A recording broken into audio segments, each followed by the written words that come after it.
Dari Gorontalo, kita ke Sulawesi Barat. Ada keseruan lomba balap perahu tradisional bandar jenis Sandek Batangan. Balapan perahu tradisional ini tak hanya untuk ajang silaturahmi nelayan saja, tapi juga untuk melestarikan budaya warga suku Mandar.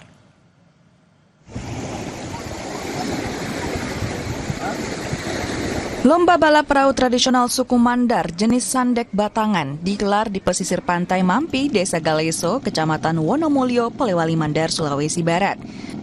Event tahunan ini digelar selama 3 hari dan diikuti nelayan dari berbagai daerah. Total ada 40 peserta baik dari Provinsi Sulawesi Barat dan Sulawesi Selatan. Dalam balapan ini, peserta wajib menggunakan perahu dengan panjang 4 meter dan mesin berkekuatan 18 hingga 20 PK. Peserta juga harus bermanuver di lintasan sejauh 2 km selama 3 putaran. Ini bagaimana Pak ini pertandingannya? Ya lumayan bagus di perlombaan ini. Alhamdulillah kita mencapai juara 1. Juara 1? Ya, mantap. Ada kesulitan tidak tadi Pak pada Tidak ada. race pertama? Tidak ada, mantap.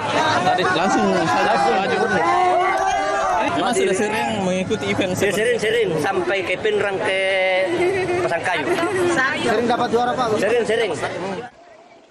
Selain untuk menjalin silaturahmi antar nelayan, lomba ini juga digelar untuk melestarikan fungsi dan keberadaan perahu tradisional suku Mandar jenis Sandek Batangan. Kegiatan Festival Penyu hari ini yang dirangkaikan dengan lomba balap perahu merupakan salah satu ajang mempererat tali silaturahmi antara sesama nelayan Sulawesi karena di sini lintas provinsi pesertanya seperti itu, dan alhamdulillah kita saksikan sendiri tadi bahwa kegiatan berjalan dengan baik. Lomba perahu tradisional ini menarik perhatian warga. Banyak warga yang datang menonton keseruan lomba perahu Sandek Batangan yang jarang ditemukan. Edwin Arwan Pitu, Kompas TV, Polewali Mandar, Sulawesi Barat. Saudara, kami akhiri Kompas pagi hari ini. Saya Wela Chan. Dan saya Nanda Aprilia, mewakili tim yang bertugas hari ini pamit undur diri. Terima kasih, selamat beraktivitas, sampai jumpa.